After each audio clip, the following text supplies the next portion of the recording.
Сәлеметсіздер ме менің көрермендерім? Менің каналыма қош келдіңіздер. Бүгін мен кешкі асқа ханым тағамын жасайтын боламын. Менімен бірге болып, видеоны соңына дейін көріңіздер. Кешкі тағамға осындай оңай әрі тез жасалатын ханым тағамын жасайтын боламын. Алдын ала керекті заттардың бәрін жуып тазалап аламын. Ең бірінші қамырымды дайындап аламын. Қамырымды илеп осылай екіге бөліп, бетін жауып қоямын. Қамырды дайындап аламын бірінші, июі қанғанша беті жабық тұрады. Енді алдын ала осылай картобымды төрт бұрыштап турап алдым. Пиязымды да кішкене ет алдым. Енді қалауыңызша керекті дәмдеуіштерді қоссаңыздар болады. Мен қара бұрыш, қызыл бұрыш,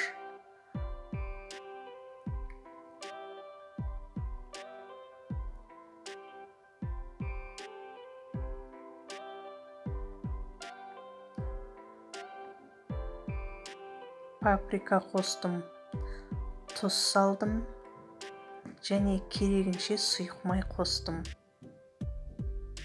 Сұйық майдың орнына қойдың құйрық майы болса, құйрық май қосып жіберсеңіздер өте дәмді болып шығады. Енді осы ортасына салатын салмамды жақсылап араластырып қоямын.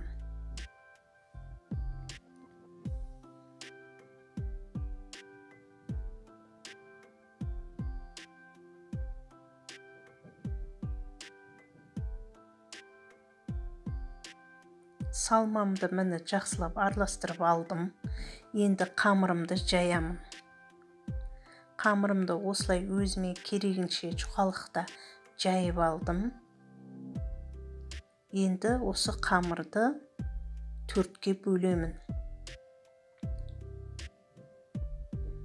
Мен қатты үлкен қылып орамаймын. Осындай шағын бір зуала қамырды төртке бөліп, шағын қып орайтын боламын ортасына салмасын салып.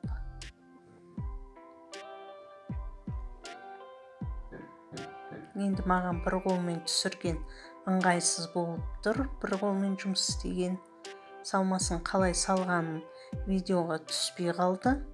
Мінекей осылай шағын бөліктерге бөліп, осылай мантаваркаға салып аламын. Мені мантаваркаға салдым. Енді отқа қойып, ораманы қайнатамын. Ораман мені пісті, дайын болды. Енді ыдысыма салып аламын. Мені ыдысқа салып алдым. Мен аджига жасаған болатынмын. Осы ханым тамағына өте керемет үйлеседі. Мінекей кешкі тағамым дайын болды. Өте дәмді болып шықты.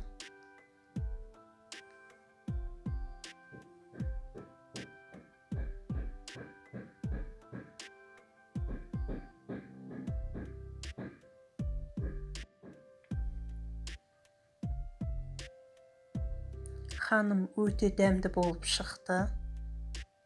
Мінекей оңай әрі тез жасалатын ханым тамағымыз дайын болды. Жасап көріңіздер. Егер менің видеом ұнаса, маған тіркеліп, лайк қойып, комментарий жазуды ұмытпаңыздар.